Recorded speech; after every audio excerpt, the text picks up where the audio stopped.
आज का टॉपिक है जीएसटी काउंसिल। जीएसटी काउंसिल एक ऐसी बॉडी है, सेंट्रल गवर्नमेंट और स्टेट गवर्नमेंट को मिला के जीएसटी काउंसिल एक ऐसी बॉडी है जो जीएसटी के लॉज बनाती है जो इंडिया में गवर्न किए जाते हैं। मतलब इंडिया में जो भी जीएसटी के लॉज चल रहे हैं वो ये जीएसटी काउंसिल बनाती है। जीएसटी काउंसिल एक जॉइंट फोरम है central government and state government का। मतलब सेंट्रल गवर्नमेंट और स्टेट गवर्नमेंट मिलके एक काउंसिल बनाती है जिसे हम लोग जीएसटी काउंसिल कहते हैं। ये प्रेसिडेंट के द्वारा बनाया गया था।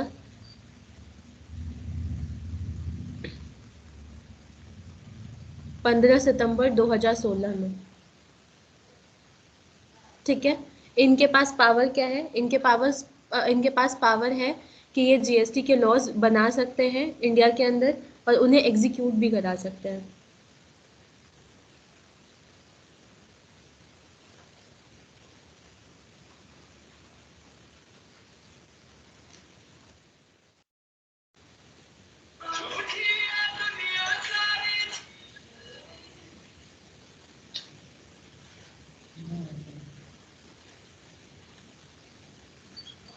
ठीक है। इनके पास पावर है कि ये जीएसटी के लॉज बना सकते हैं और एग्जीक्यूट भी कर सकते हैं इंडिया के अंदर। ठीक है। अब जीएसटी काउंसिल में टोटल 33 मेंबर्स होते हैं।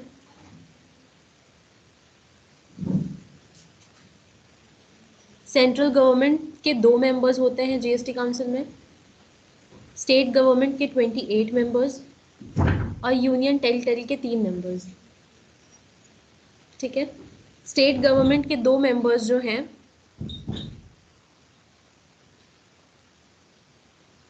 वो पहले हैं union finance minister. Union finance minister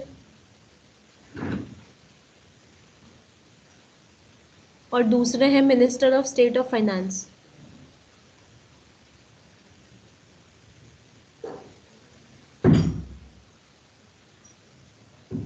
ठीक। सेंट्रल गवर्नमेंट के द्वारा जो 2 मेंबर्स इलेक्ट किए जाते हैं वो हैं, एक पहले होते हैं यूनियन फाइनेंस मिनिस्टर और दूसरे होते हैं minister of state of finance. ये दोनों लोग जो होते हैं ये सेंट्रल गवर्नमेंट को रिप्रेजेंट करते हैं जीएसटी काउंसिल में। ये मैम जो ये जो union minister of state of finance होता है ये मतलब वही मिनिस्ट्री ऑफ एक्सटर्नल अफेयर्स वो की कोई अलग होता है?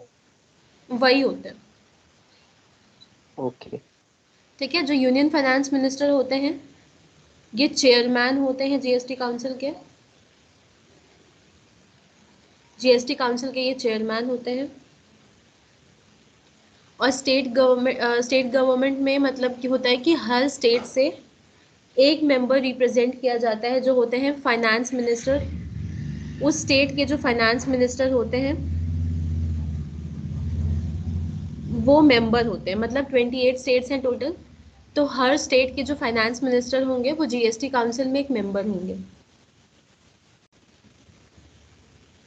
ठीक है। Union territory. यूनियन टेरिटरी 3 है, दिल्ली, पौंडीचेरी एंड जम्मू एंड कश्मीर। ये 3 ऐसी यूनियन टेरिटरीज हैं जिन्हें जीएसटी के पर्पस से स्टेट कंसिडर किया जाता है।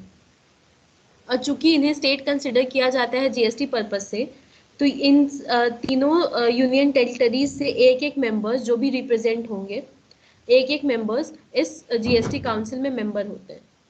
मतलब 2 मेंबर्स सेंट्रल गवर्नमेंट से, 2 मेंबर्स 28 मेंबर्स स्टेट गवर्नमेंट से और बाकी 3 मेंबर यूनियन टेरिटरी से। टोटल 33 मेंबर्स होते हैं जीएसटी काउंसिल के अंदर। यहाँ तक कोई डाउट? मैम ये जो स्टेट गवर्नमेंट वाला है इसमें मैम 28 मेंबर्स मतलब कौन होते हैं? 28 स्टेट्स हैं। हर स्टेट यस से मैम। जो फाइनेंस मिनिस्टर होंगे हर स्टेट के, वो इस जीएसटी काउंसिल में एक मेंबर होंगे। मतलब हर स्टेट से एक फाइनेंस मिनिस्टर, मतलब 28 स्टेट मतलब 28 लोग। Okay ma'am. ठीक। कोई डाउट यहाँ तक? No ma'am. अब अगर इन लोगों को कोई डिसीजन लेना है रिगार्डिंग जीएसटी,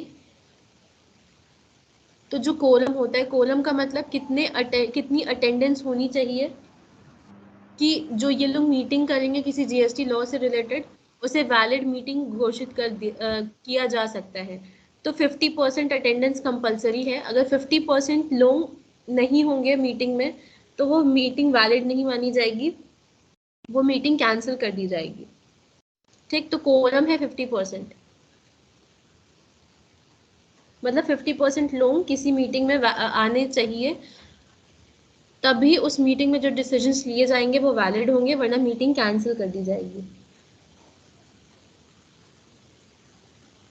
ठीक, अब इसमें वोटिंग में अगर कोई डिसीजन हमें लेना है, मतलब कोई भी डिसीजन अगर सेंट्रल गवर्नमेंट मतलब पूरा जीएसटी काउंसिल मिलके अगर कोई भी डिसीजन लेना चाह रही है जीएसटी से रिलेटेड, तो उसके लिए वो लोग पहले वोट करवाएंगे मेंबर्स से, जो 33 मेंबर्स हैं वो वोट करेंगे, और वोटिंग जो होगी वो 75% अगर किसी डिसीजन के फेवर में है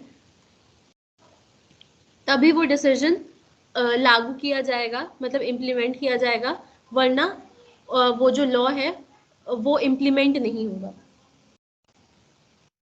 ठीक, 75% फेवर में होने चाहिए वोट्स। ठीक है, अब इनके पास पावर्स क्या क्या होती हैं? जीएसटी काउंसिल के पास पहली तो पावर होती है कि वो जीएसटी के लॉज बना सकती है, जीएसटी से रिलेटेड लॉ यही बनाएंगे। ठीक है, जो 5 पेट्रोलियम प्रोडक्ट्स जो मैंने आप लोगों को बताया था, वो 5 पेट्रोलियम प्रोडक्ट जो जीएसटी के अंडर अभी तक नहीं है, उन्हें जीएसटी में कब लाना है वो भी जीएसटी काउंसिल डिसाइड करेगी। कौन से गुड्स एग्जेम्प्ट हैं? एग्जेम्प्ट का मतलब वैसे गुड्स जिन पे जो जीएसटी के अंदर तो हैं पर उन पे जीएसटी नहीं लगता है।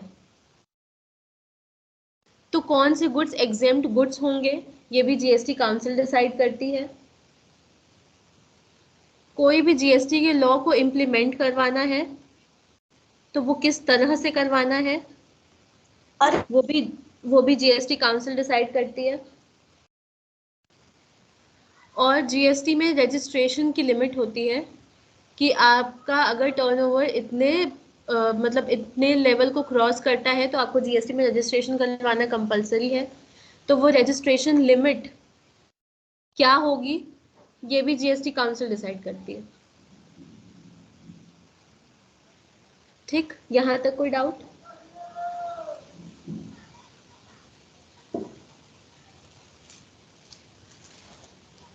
यहाँ तक किसी को कोई डाउट?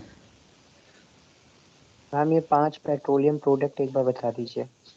5 पेट्रोलियम प्रोडक्ट्स मैंने आप लोगों से डिस्कस किया था लास्ट क्लास में। 5 पेट्रोलियम प्रोडक्ट्स होते हैं NH, natural gas, high speed diesel मतलब कि डीजल, मोटर स्पिरिट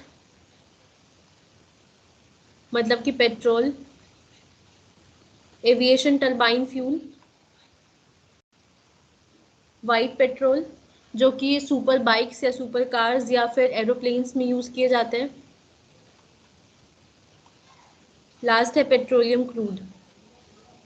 ये 5 ऐसे प्रोडक्ट्स हैं जिन्हें अभी तक जीएसटी में लाया नहीं गया है, मतलब इन पे जीएसटी नहीं लगती है।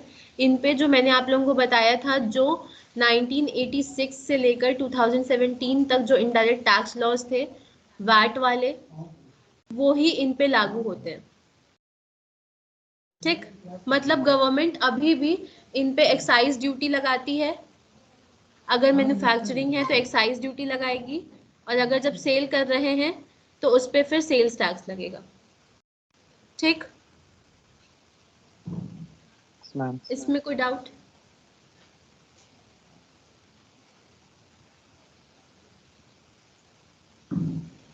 कोई डाउट? No ma'am. ठीक है,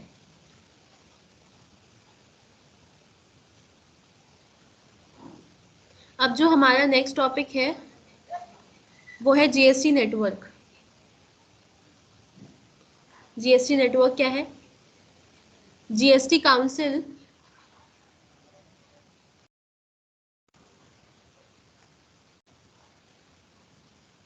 जीएसटी काउंसिल कोई भी लॉ बनाती है जीएसटी से रिलेटेड, वो ये जीएसटी काउंसिल को फॉरवर्ड कर देती हैं कि हमने ये लॉ बनाया है और आपको इन्हें इम्प्लीमेंट करवाना है। तो जीएसटी नेटवर्क क्या करती है, क्योंकि जीएसटी का काम जो सारा होता है वो ऑनलाइन होता है, तो जो लॉज जीएसटी काउंसिल बना रही है उसे इम्प्लीमेंट करवाने के लिए जीएसटी नेटवर्क क्या करती है, उसने ये चीज़ जो है ये इन्फोसिस को फॉरवर्ड कर दिया है।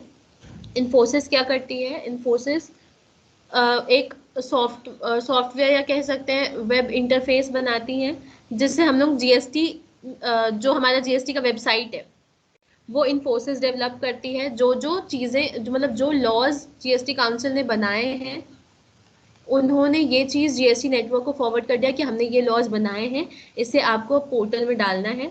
जीएसटी नेटवर्क ने ये काम इन्फोसिस को दे दिया, मतलब इन्फोसिस पूरा पोर्टल डिज़ाइन करके देती है। अब जीएसटी नेटवर्क का क्या काम है, इनका काम क्या है कि जब भी कोई एप्लीकेशन आएगा, कोई एप्लीकेशन आता है जीएसटी रजिस्ट्रेशन के लिए, अगर कोई भी एप्लीकेशन जीएसटी रजिस्ट्रेशन के लिए आ रहा है तो ये सबसे पहले जीएसटी नेटवर्क के पास जाएगा और फिर ये जीएसटी नेटवर्क जो है ये जिस स्टेट में रजिस्ट्रेशन करवाना होगा उस स्टेट गवर्नमेंट के पास ये एप्लीकेशन फॉरवर्ड कर देगी।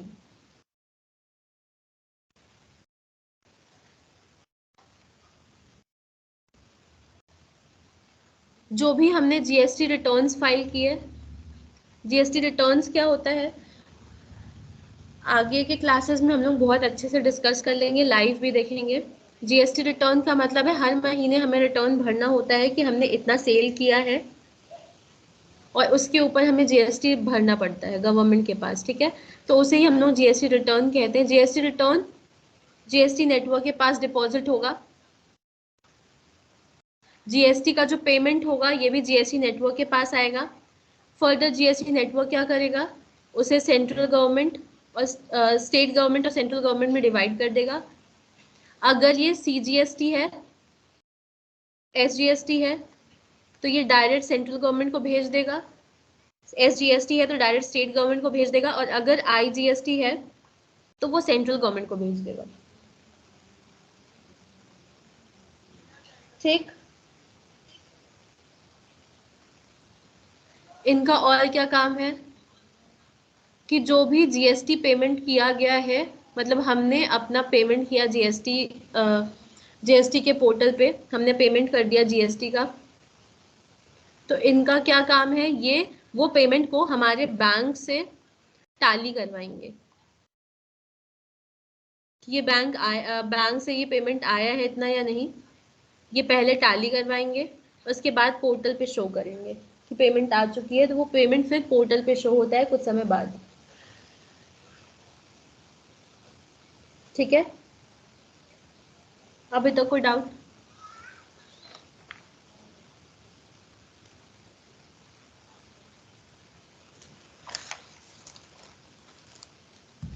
अभी तक कोई डाउट? No ma'am.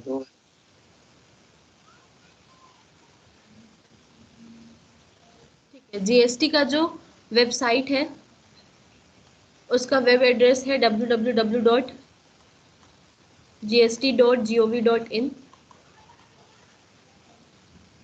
ये जीएसटी की वेबसाइट है।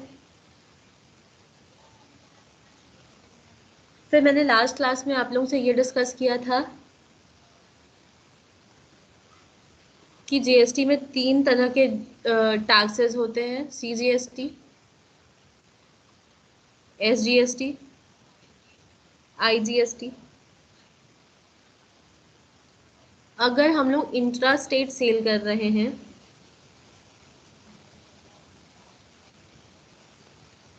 तो हम लोग सीजीएसटी और एसजीएसटी लगाएंगे। इंट्रा स्टेट का मतलब एक ही स्टेट के अंदर सेल परचेज कर रहे हैं तो सीजीएसटी और एसजीएसटी लगेगी। और अगर इंटर स्टेट सेल कर रहे हैं मतलब एक स्टेट से दूसरे स्टेट में बेच रहे हैं तो आईजीएसटी लगता है। ठीक। फिर हमने ये भी डिस्कस किया था कि जो CGST का पैसा होता है ये डायरेक्ट सेंट्रल गवर्नमेंट के पास जाता है, SGST का पैसा जो होता है वो स्टेट गवर्नमेंट के पास जाता है, और IGST का जो पैसा होता है ये डायरेक्ट सेंट्रल गवर्नमेंट के पास जाता है, और सेंट्रल गवर्नमेंट इसको फर्दर सेंट्रल गवर्नमेंट और स्टेट गवर्नमेंट में बांट लेती है। यहाँ तक कोई डाउट?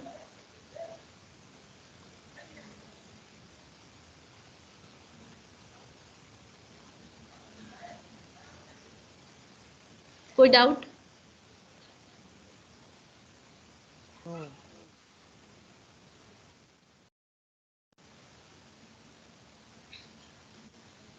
एक एग्जाम्पल ले लेते हैं। फॉर एग्जाम्पल राम है, राम ने रोहन को गुड्स बेचे,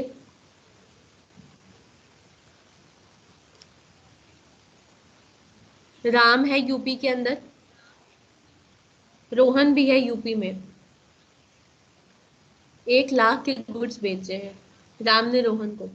अब राम क्या करेगा, जैसे कि पहले वाले केसेस में हम लोगों ने देखा था, जो GST से पहले जो इनडायरेक्ट टैक्स सिस्टम थे उसमें मैंने आप लोगों को बताया था कि जो सेलर है वो जो टैक्स का पैसा होता है ये बायर से कलेक्ट कर लेता है और फिर ये टैक्स गवर्नमेंट के पास डिपॉजिट करवा देता है।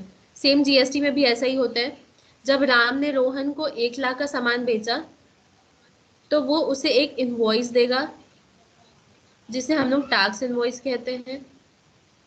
टैक्स इनवॉइस देगा जिसमें गुड्स होंगी 1 लाख रुपए की, और चूंकि सेम स्टेट के अंदर सेल परचेज हो रहा है तो यहाँ पर CGST लगेगा और SGST लगेगा। फॉर एग्जाम्पल मान लेते हैं यहाँ पर 12% का टैक्स लग रहा है, तो 6% CGST और 6% SGST, 6,000 और 6,000, मतलब टोटल हो गया 1,12,000 रुपये। मतलब राम जो है वो रोहन से 1,12,000 रुपये लेगा, 1 लाख तो उसके गुड्स के पैसे हो गए ये, और ये जो 6,000 जो GST है वो ये गवर्नमेंट के पास डिपॉजिट करवा देगा। गवर्नमेंट के पास डिपॉजिट कैसे करवाएगा, राम रजिस्टर्ड होगा तो उसका GST पोर्टल होगा, मतलब GST पे रजिस्ट्रेशन करवाया होगा तो ये अपने GST पोर्टल पे जाएगा और अपने सेल्स चढ़ाएगा, और ये जो पैसे हैं 6,000 रुपये ये GST नेटवर्क के पास डिपॉजिट हो जाएंगे। 6,000 रुपये GST नेटवर्क के पास पहुंच गया। अब फर्दर इनके पास 6,000 प्लस 6,000 12,000 रुपये पहुंचेंगे GST नेटवर्क के पास। अब ये जो GST नेटवर्क है ये क्या करेगी, सेंट्रल गवर्नमेंट और स्टेट गवर्नमेंट, सेंट्रल गवर्नमेंट को उनका जो 6,000 रुपये है वो दे देगी CGST का, और SGST मतलब स्टेट गवर्नमेंट को 6,000 रुपये दे देगी SGST वाला। यहाँ तक कोई डाउट? No ma'am.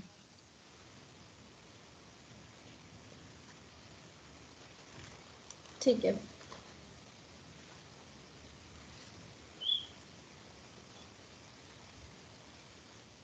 अब GST लाने के बेनिफिट क्या हुए,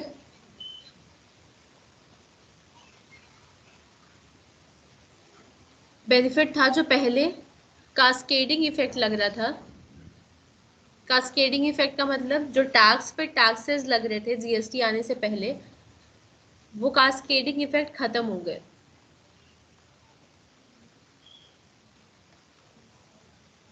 ठीक। तो जब कास्केडिंग इफेक्ट खत्म हो गया तो टैक्स पे जो टैक्स लगने की वजह से प्राइसेस ज्यादा हो रहे थे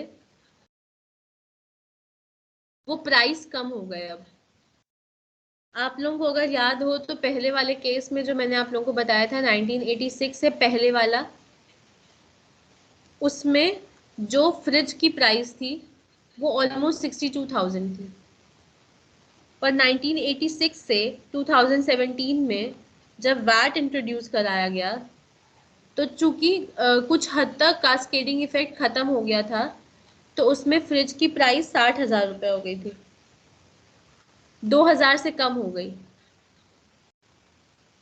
इसी तरह से जब जीएसटी आया 2017 के बाद, तो यहाँ पर जो वैट के सिस्टम में इंटर स्टेट सेल्स में जो वैट वाला कॉन्सेप्ट लागू नहीं किया जा पा रहा था, वो भी मतलब इंट्रोड्यूस हो गया यहाँ पर। उसके वजह से प्राइसेस कम हो गए, प्राइसेस कम हो गए तो प्रॉफिट बढ़ गया।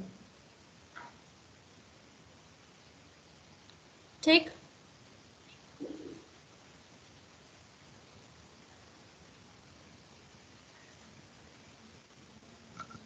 फिर उसके बाद ये बहुत सिंपल स्ट्रक्चर है।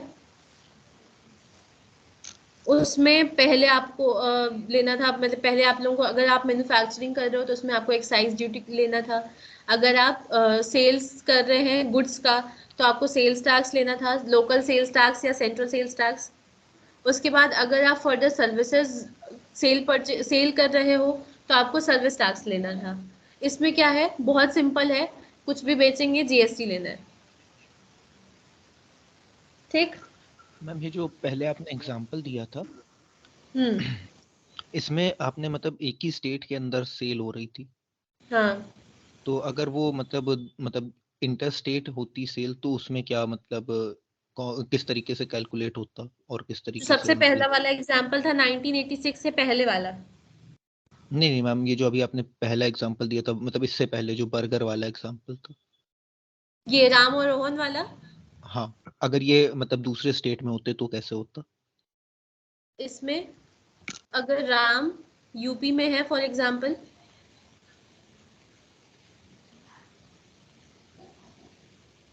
और रोहन दिल्ली में है, और 1 लाख के गुड्स इसने रोहन को बेचे, तो इस केस में राम क्या करेगा, एक टैक्स इनवॉइस इशू करेगा। गुड्स हो गए 1 लाख रुपए के, और चूंकि उसमें 12% जीएसटी रेट है इस गुड्स का, और चूंकि ये एक स्टेट से दूसरे स्टेट में सेल कर रहे हैं, तो इस केस में हमारा आईजीएसटी लगेगा 12% का, 12,000 रुपीज। इस केस में भी राम रोहन से 1,12,000 रुपए लेगा, और ये जो 12,000 रुपए है ये जीएसटी नेटवर्क के पास अपने जीएसटी पोर्टल के थ्रू डिपॉजिट करवा देगा। अब जीएसटी नेटवर्क क्या करेगा, जीएसटी नेटवर्क ये जो 12,000 रुपए है ये सेंट्रल गवर्नमेंट के पास फॉरवर्ड कर देगा। जो आईजीएसटी का पैसा है वो सेंट्रल गवर्नमेंट के पास फॉरवर्ड कर देगा, और सेंट्रल गवर्नमेंट इसके बाद ये पैसे अपने में और स्टेट गवर्नमेंट में बांट लेगी, जिस भी रेशियो में बांटते हो। पर कौन से स्टेट में मैम, दिल्ली को कि यूपी को? मतलब स्टेट गवर्नमेंट और सेंट्रल गवर्नमेंट दोनों टैक्स रखेंगे, तो कौन सी स्टेट गवर्नमेंट को टैक्स दिया जाएगा, मतलब ये जीएसटी का पैसा दिया जाएगा, यूपी को या दिल्ली को? क्योंकि दोनों में मतलब बिजनेस हो रहा है ना। दिल्ली, क्योंकि जीएसटी जो है ये डेस्टिनेशन बेस्ड टैक्स है। मतलब जिस स्टेट में बेच रहे हैं आप, जिस स्टेट में आप सप्लाई कर रहे हो, उस स्टेट गवर्नमेंट को इसका रेवेन्यू मिलेगा। ये डेस्टिनेशन बेस्ड टैक्स है।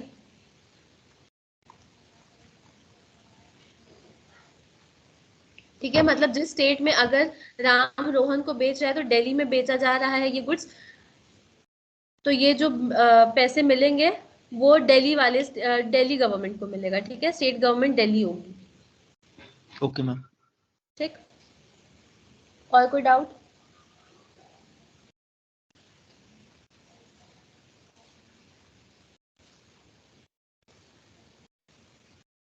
कोई doubt? No ma'am. No, ma'am. No, ma'am. ठीक है, अब हमारे पास जो नेक्स्ट टॉपिक है वो है जीएसटी रजिस्ट्रेशन।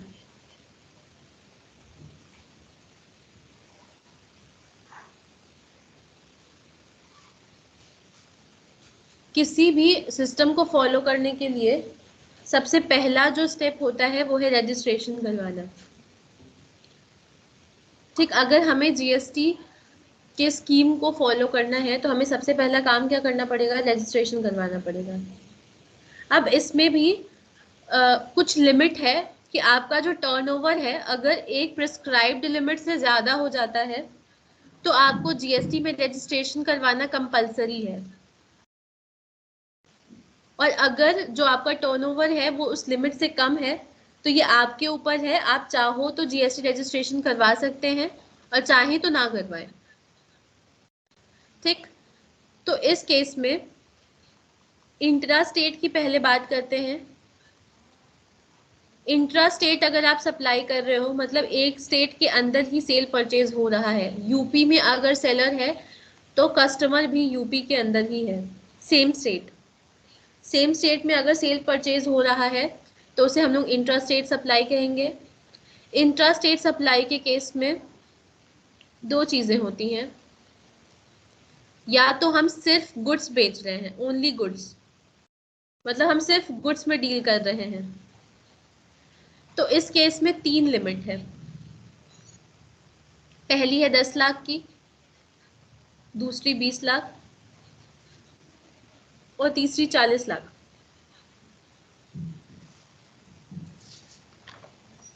ठीक है, 10 लाख वाली जो लिमिट होती है वो 4 स्टेट्स पे एप्लीकेबल है। ये 4 स्टेट्स कौन कौन सी हैं? मिजोरम,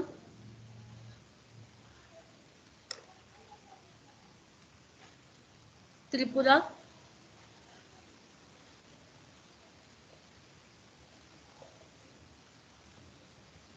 नागालैंड, मणिपुर। ये 4 ऐसे स्टेट्स हैं जिन्हें हम लोग स्पेशल कैटेगरी स्टेट्स कहते हैं। इन स्टेट्स में अगर टर्नओवर 10 लाख से ऊपर पहुंच जाता है तो आपको रजिस्ट्रेशन करवाना कंपलसरी होगा।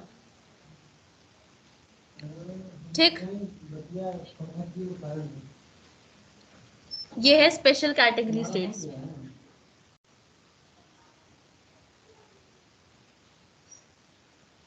ठीक,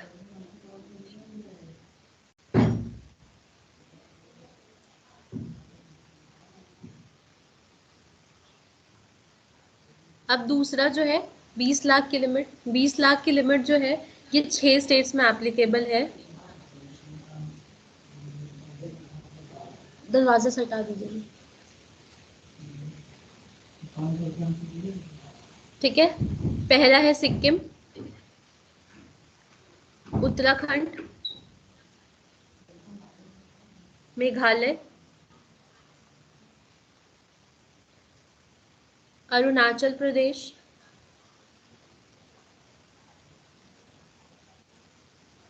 पौंडीचेरी, तेलंगाना।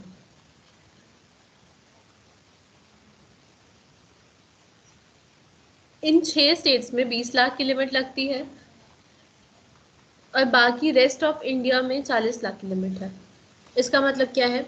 इसका मतलब ये है कि अगर कोई पर्सन है जो सिर्फ गुड्स बेच रहा है, कोई सर्विसेज नहीं देता, सिर्फ गुड्स बेच रहा है, तो उस केस में 3 लिमिट होती है। एक 10 लाख की, दूसरी 20 लाख की, तीसरी है 40 लाख की। 10 लाख की लिमिट किन स्टेट्स पे एप्लीकेबल है? स्पेशल कैटेगरी स्टेट्स पे लगती है। स्पेशल कैटेगरी स्टेट्स 4 स्टेट्स हैं, मिजोरम, त्रिपुरा, नागालैंड, मणिपुर। मतलब अगर कोई सेलर है जो इन चारों स्टेट्स में रजिस्टर्ड है और उसका टर्नओवर का मतलब वो सेल कितना कर रहा है एक साल के अंदर, उसका अगर टर्नओवर 10 लाख से ऊपर पहुंच जाता है किसी भी समय, तो उसे जीएसटी में रजिस्ट्रेशन करवाना कंपलसरी होगा। ठीक, इसी तरह से 20 लाख की लिमिट किस में है? 20 लाख की लिमिट 6 स्टेट्स में है, सिक्किम, उत्तराखंड, मेघालय, अरुणाचल प्रदेश, पौंडीचेरी एंड तेलंगाना। ये 6 स्टेट्स ऐसे हैं जिसमें 20 लाख की लिमिट लगती है। मतलब अगर कोई सेलर है, कोई सप्लायर है, इन 6 स्टेट्स में से किसी भी स्टेट में है और सिर्फ गुड्स बेच रहा है और उसका टर्नओवर किसी भी समय, साल में किसी भी समय 20 लाख से ऊपर पहुंच जाता है, तो उसे जीएसटी में रजिस्ट्रेशन करवाना कंपलसरी है। ठीक, तीसरी है 40 लाख, रेस्ट ऑफ इंडिया पे लगता है। रेस्ट ऑफ इंडिया का मतलब ये 4 स्टेट्स और ये 6 स्टेट्स, मतलब इन 10 स्टेट्स को अगर छोड़ दिया जाए तो बाकी पूरी इंडिया के अंदर ये 40 लाख की लिमिट एप्लीकेबल होती है। मतलब मिजोरम, त्रिपुरा, नागालैंड, मणिपुर, इनको छोड़ दे, मान के चलिए अगर हम मान लेते हैं उत्तर प्रदेश हुआ।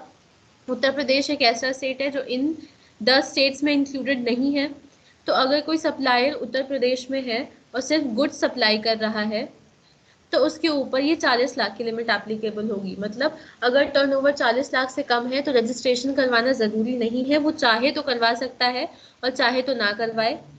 पर अगर 40 लाख से ऊपर टर्नओवर किसी भी समय पहुंच जाता है तो उसे रजिस्ट्रेशन करवाना कंपलसरी होगा।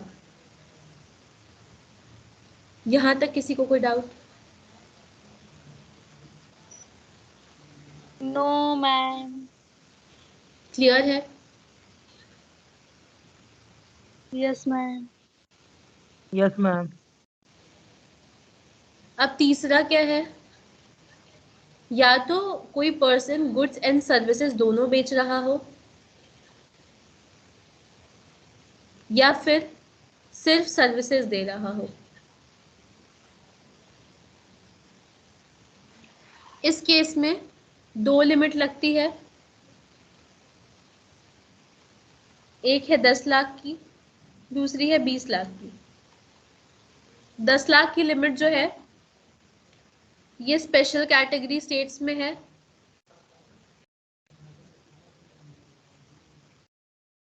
मतलब ये जो मिजोरम, त्रिपुरा, नागालैंड और मणिपुर है, इन 4 स्टेट्स में अगर कोई पर्सन गुड्स और सर्विसेज दोनों बेच रहा है या सिर्फ सर्विसेज दे रहा है तो इन 4 स्टेट्स में अगर उसका टर्नओवर किसी भी समय 10 लाख से ऊपर पहुंच जाता है तो उसे रजिस्ट्रेशन करवाना कंपलसरी होगा।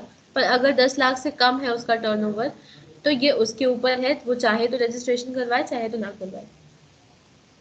और बाकी जो 20 लाख की लिमिट है ये रेस्ट ऑफ इंडिया पे है, मतलब इन 4 स्टेट्स को छोड़ दें अगर तो बाकी सारे जो स्टेट्स हैं इंडिया के अंदर उन सब पे ये 20 लाख की लिमिट एप्लीकेबल होती है गुड्स प्लस सर्विसेज या सिर्फ सर्विसेज के केस में। यहाँ तक कोई doubt? No ma'am. No ma'am.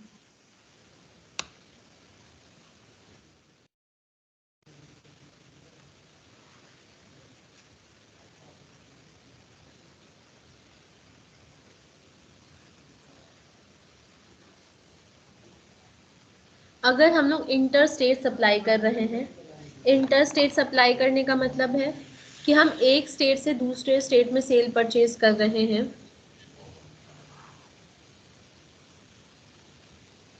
इसमें हम अगर गुड्स बेच रहे हैं तो इसमें अगर आप एक स्टेट से दूसरे स्टेट में कोई गुड्स बेच रहे हो तो उस केस में कंपलसरी रजिस्ट्रेशन है। मतलब आप कोई भी सप्लायर है अगर वो गुड्स बेच रहा है एक स्टेट से दूसरे स्टेट में तो उसे रजिस्ट्रेशन करवाना कंपलसरी है, चाहे उसका टर्नओवर भले 10 लाख, 20 लाख या 40 लाख से कम हो, भले लिमिट से कम हो, पर उसे रजिस्ट्रेशन करवाना कंपलसरी होगा। इसमें 2 एक्सेप्शन है। एक्सेप्शन क्या है? या तो वो पर्सन जॉब वर्कर हो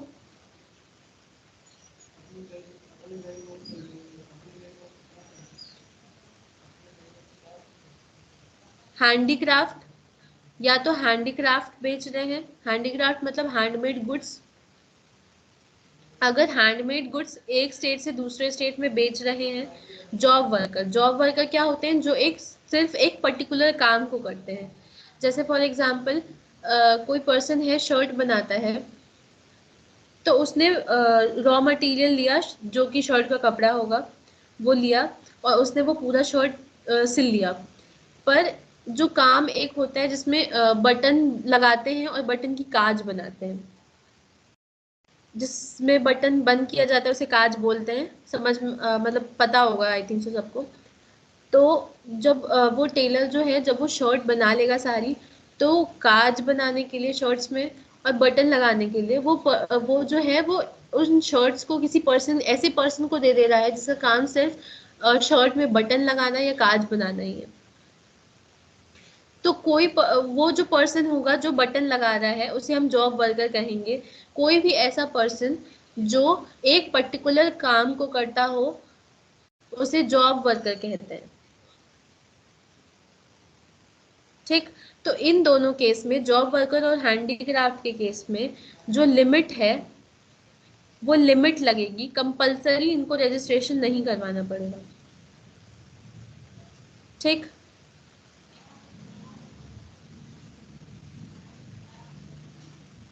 अब अगर यहाँ पर सिर्फ सर्विसेज में डील कर रहे हैं तो सर्विसेज में जो लिमिट है जो मैंने आप लोगों से डिस्कस करा था, वो लिमिट ही 10 लाख, 20 लाख या 40 लाख वाली लिमिट एप्लीकेबल होगी। यहाँ तक कोई डाउट इसमें?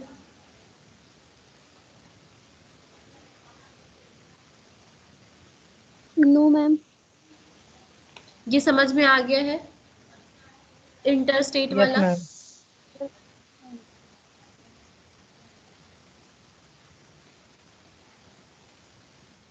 अब मैंने आप लोगों से बोला कि एग्रीगेट टर्नओवर एक पर्टिकुलर लिमिट से ज़्यादा होगा, पर क्वेश्चन यहाँ पर ये अराइज होता है कि जो एग्रीगेट टर्नओवर है वो क्या होता है और इसमें क्या क्या इंक्लूड होता है। तो एग्रीगेट टर्नओवर में कोई भी ऐसा प्रोडक्ट जो टैक्सेबल गुड्स हो, टैक्सेबल गुड्स या टैक्सेबल सर्विसेज। टैक्सेबल का मतलब जिन पे जीएसटी लगती हो। अगर आप कोई भी ऐसे गुड्स या सर्विसेज को बेच रहे हैं जिस पे जीएसटी लगती है तो उसकी वैल्यू जो है वो टर्नओवर में इंक्लूड होगी। प्लस अगर कोई एग्जेम्प्टेड गुड्स बेच रहे हैं, एग्जेम्प्टेड गुड्स मतलब, एग्जेम्प्टेड गुड्स का मतलब ये वो ऐसे गुड्स होते हैं जो जीएसटी में तो हैं पर गवर्नमेंट ये कहती है कि इन गुड्स पे हम आपसे जीएसटी चार्ज नहीं करेंगे, वो एग्जेम्प्टेड गुड्स है। ठीक, फिर अगर कोई एक्सपोर्ट कर रहे हैं हम गुड्स एंड सर्विसेज का, तो जितने वैल्यू का एक्सपोर्ट कर रहे हैं वो भी टर्नओवर में इंक्लूड होगा। प्लस अगर हम कोई इंटर स्टेट सप्लाई कर रहे हैं तो वो भी इसमें इंक्लूड होगा। अगर कोई प्रोडक्ट आरसीएम बेसिस पे बेचा जा रहा है तो ये भी इसमें इंक्लूड होगा सेलर के उसमें। अब आरसीएम क्या होता है ये हम लोग 1-2 क्लासेस में डिस्कस कर लेंगे। फिलहाल के लिए जो मैं आप लोगों को शॉर्ट में बता दूं, शॉर्ट में क्या है कि हम लोग क्या करते हैं, जो बेसिक प्रैक्टिस होती है वो सेलर है,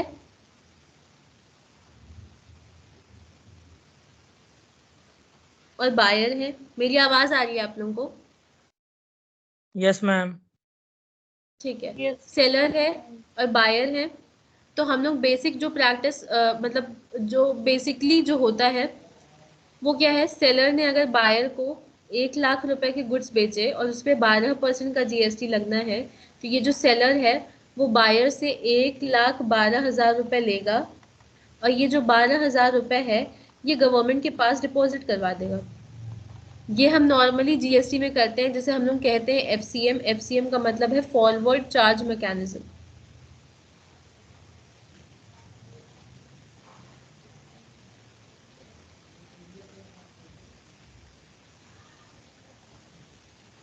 मतलब सेलर जब बायर से पैसे ले रहा है और सेलर जो अपना टैक्स का पैसा है वो गवर्नमेंट के पास डिपॉजिट करवा रहा है, तो ये फॉरवर्ड चार्ज मैकेनिज्म है। ये नॉर्मली यही होता है इंडिया में। ठीक है, नॉर्मली यही होता है कि सेलर ने बायर से पैसे लिए, टैक्स मिला के, जीएसटी मिलाकर, और फिर उसके बाद जो जीएसटी का पैसा था उसे गवर्नमेंट के पास डिपॉजिट करवा दिया। दूसरी चीज क्या होती है, ये सेलर है और ये बायर है। इसने बायर को गुड्स बेचे 1 लाख रुपए के, और बायर ने, यहाँ पर क्या होगा, ये सेलर रजिस्टर्ड नहीं होगा, ये अनरजिस्टर्ड होगा, और बायर जो है वो रजिस्टर्ड होगा। इस केस में क्या होता है, जो बायर है वो बायर 1 लाख रुपए तो सेलर को दे देगा। इस सेलर ने 1 लाख के गुड्स बायर को बेचे, बायर ने उसे 1 लाख रुपए पेमेंट कर दिया। अब बायर क्या करेगा, चूंकि ये जीएसटी में रजिस्टर्ड है, तो ये 1 लाख रुपए प्लस 12,000 रुपए जो जीएसटी का है, ये अपनी जेब से गवर्नमेंट के पास डिपॉजिट करवा लेगा और इसके बाद इस 12,000 रुपए की आईटीसी क्लेम कर लेगा। ये जो प्रोसेस है इसे हम लोग आरसीएम कहते हैं, reverse charge mechanism. Reverse charge mechanism का क्या मतलब है, जो हम लोग नॉर्मल प्रैक्टिस कर रहे थे कि सेलर बायर से पैसे लेता है और देता है टैक्स वाला, इसका उल्टा हमने कर दिया, हमने उसको रिवर्स कर दिया। अब यहाँ पर क्या हो रहा है, सेलर बायर को गुड्स बेच रहा है, पर बायर वो जो अपना जीएसटी का पैसा है वो सेलर को ना देकर वो अपनी जेब से डायरेक्ट गवर्नमेंट के पास डिपॉजिट करवा देगा और बाद में उसकी आईटीसी क्लेम कर लेगा। इसे ही रिवर्स चार्ज मैकेनिज्म कहते हैं, आरसीएम। यहाँ तक कोई डाउट?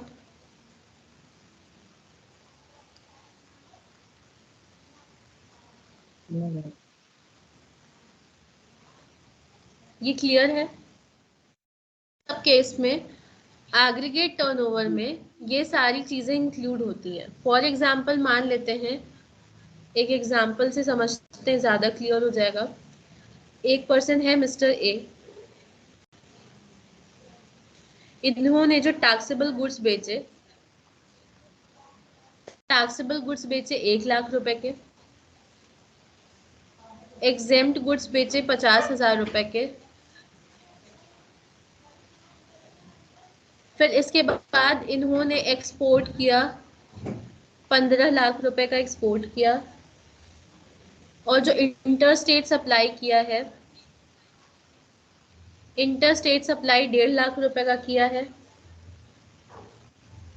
और आरसीएम जो है, आरसीएम 1 लाख रुपए। आरसीएम में क्या होता है, जीएसटी बायर ही देता है, पर ये जो अमाउंट है, वैल्यू है जो गुड्स का, जो 1 लाख रुपए था, ये सेलर के टर्नओवर में ही इंक्लूड होगा। टर्नओवर का मतलब मैंने आप लोगों को बताया है, जितने अमाउंट का सेल किया। तो सेल तो यहाँ पर एस ने ही किया है जो कि सेलर है। चूंकि सेल सेलर ने ही किया है, तो ये जो वैल्यू है 1 लाख रुपए, ये सेलर के ही टर्नओवर में इंक्लूड होता है। आरसीएम जो है, चूंकि इस पे जो टैक्स है वो बायर देगा, पर फिर भी इसका जो वैल्यू है ये सप्लायर के टर्नओवर में इंक्लूड होगा। ठीक। अब फॉर एग्जांपल इन सारे गुड्स पे मिलाकर उसने जीएसटी दिया है ऑलमोस्ट 1.5 लाख रुपए का। ठीक। तो इस केस में अगर मान लीजिए हमें निकालना हो कि मिस्टर ए का टर्नओवर कितना है, तो हम लोग क्या करेंगे, टैक्सेबल गुड्स, टैक्सेबल गुड्स जो है 1 लाख रुपए, जो एग्जेम्प्ट गुड्स है 50,000 रुपए, जो एक्सपोर्ट है 15 लाख रुपए, जो इंटर स्टेट सेल है 1.5 लाख रुपए, और जो आरसीएम की वैल्यू है 1 लाख रुपए।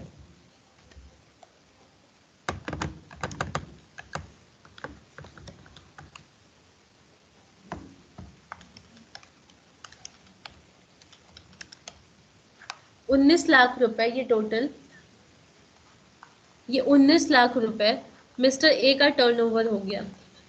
अब यहाँ पर अगर हम ये मान के चले कि मिस्टर ए रजिस्टर्ड है, तो चूंकि यूपी में ये सिर्फ गुड्स बेच रहे हैं, चूंकि ये सिर्फ गुड्स बेच रहे हैं, तो ये किस कैटेगरी में आएंगे, ये 40 लाख वाले कैटेगरी में आएंगे। 40 लाख अगर इनका टर्नओवर होता है तो इन्हें रजिस्ट्रेशन करवाना ज़रूरी है।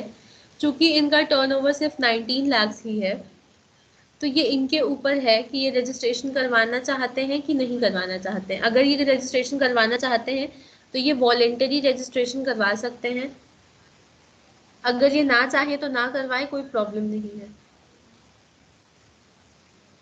ठीक, कोई डाउट? इसमें जीएसटी का वैल्यू इंक्लूड नहीं होगा, किसी भी तरह का टैक्स का वैल्यू टर्नओवर में इंक्लूड नहीं होता है।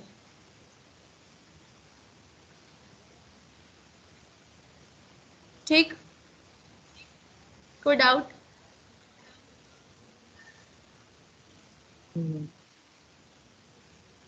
अब इसमें भी टैक्स की वैल्यू में दो चीजें हैं, कोई भी जीएसटी का वैल्यू इंक्लूड नहीं होगा और कोई भी कॉम्पेंसेशन सेस इंक्लूड नहीं होगा। ठीक,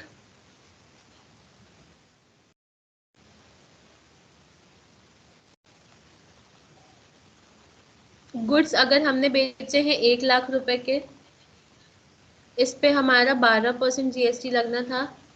सेम स्टेट के अंदर बेचा तो CGST लगा 6% का 6,000 रुपए और SGST लगा 6% का 6,000 रुपए। टोटल हो गया 1,12,000 रुपए। अब इसमें ये जो 1 लाख रुपए है, इसे हम लोग कहते हैं कि ये टैक्सेबल वैल्यू है। ये टैक्सेबल वैल्यू है 1 लाख रुपए। ये जीएसटी का अमाउंट है, जीएसटी अमाउंट, और ये इनवॉइस वैल्यू है।